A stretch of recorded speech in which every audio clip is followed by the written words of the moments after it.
अतिक्रमण करने वालों हो जाओ सावधान, क्यों अतिक्रमण पर हो रहा है आक्रमण। जी हां, योगी सरकार में भूमाफिया के दिन बुरे चल रहे हैं और इसकी वानगी देखने को मिली नोएडा में, जहां अवैध तौर पर कॉलोनियां बसा दी गईं। लेकिन जब सरकारी बुलडोजर चला तो अवैध कॉलोनियों को ध्वस्त कर दिया गया। अतिक्रमण पर आक्रमण।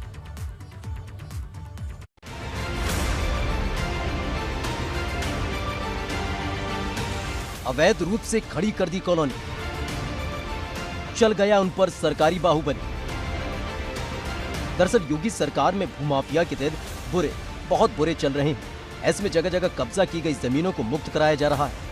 लेकिन इन सब के बीच जो कार्रवाई नोएडा में हुई, उसने भूमाफिया के पसीने छुड़ा दिए। अवैध कॉलोनियों पर चला सरकारी बुलडोजर, कई 100 करोड़ की संपत्ति कराई कब्जा में। नोएडा के सेक्टर 143 का ये डूब क्षेत्र है, जिस पर भूमाफिया की नजर पड़ी और देखते ही देखते अवैध कॉलोनी खड़ी की जाने लगी। लेकिन जब इसकी शिकायत नोएडा विकास प्राधिकरण तक पहुंची, तो पहली ही फुर्सत में इस कब्जे पर सरकारी पंजा चल गया। प्राधिकरण की माने तो 15 से 20 हजार मीटर जमीन को कब्जा मुक्त कराया गया और जिन जमीनों पर निर्माण कार्य ध्वस्त किया गया, उसकी कीमत करोड़ों में।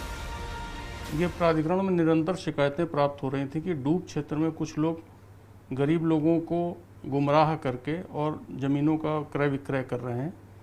इस प्रकार की घटनाओं पर सीओ महोदया ने बड़ा कड़ा संज्ञान लिया और उन क्षेत्रों में भूलेख विभाग और वर्ष सर्किल विभाग और सिंचाई विभाग के द्वारा संयुक्त कार्रवाई करते हुए सेक्टर 143 के आसपास डूब क्षेत्र में बन रही अवैध कॉलोनियों को ध्वस्त किया। पूरे नोएडा में जिस तरह से इन भूमाफिया के इरादों पर सरकारी बुलडोजर चला, उसने इन भूमाफिया के हौसले को पस्त कर दिया।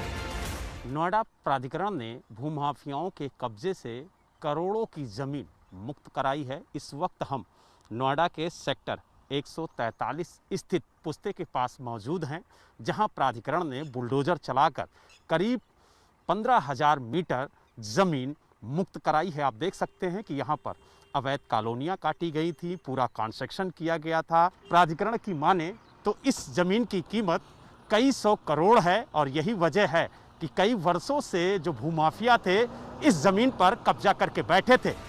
यूं तो नोएडा विकास प्राधिकरण की इस कार्रवाई से भूमाफियाओं में हड़कंप है।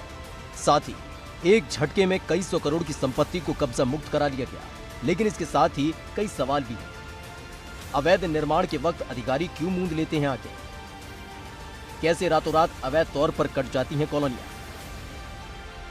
विकास प्राधिकरण के बोर्ड लगे होने के बावजूद कब्जा कैसे हुआ? ये वो सवाल है जिनका जवाब नोएडा विकास प्राधिकरण के अधिकारियों को देना होगा। बस सनद रहे कि इस बड़ी कार्रवाई की गूंज में ये सवाल दबकर न रह जाए, क्योंकि अभी जरूर जमीनों को कब्जा मुक्त करा लिया गया, लेकिन समय रहते अधिकारी नहीं चेते तो भूमाफिया फिर अपना सिर उठा सकते हैं। इस वक्त हम प्राधिकरण के उस अधिसूचित इलाके में मौजूद हैं, जो इलाका पूरी तरह से प्राधिकरण का है। और आप देख सकते हैं कि प्राधिकरण ने यहाँ पर अपना बोर्ड भी लगाया है कि नवीन ओखला औद्योगिक विकास प्राधिकरण। सर्वसाधारण को सूचित किया जाता है कि यह क्षेत्र नोएडा प्राधिकरण का अधिसूचित क्षेत्र है, यानी यहाँ पर कोई भी निर्माण कार्य, कोई भी भूमि की खरीद फरोख्त नहीं की जा सकती है। साफ तौर से लिखा है और कहा गया है कि अगर ऐसा कोई करता हुआ पाया गया तो उसके खिलाफ उत्तर प्रदेश शासन के आदेशानुसार कार्रवाई की जाएगी। नोएडा से वीडियो जर्नलिस्ट कुलवंत सिंह के साथ बलराम पांडे, एबीपी।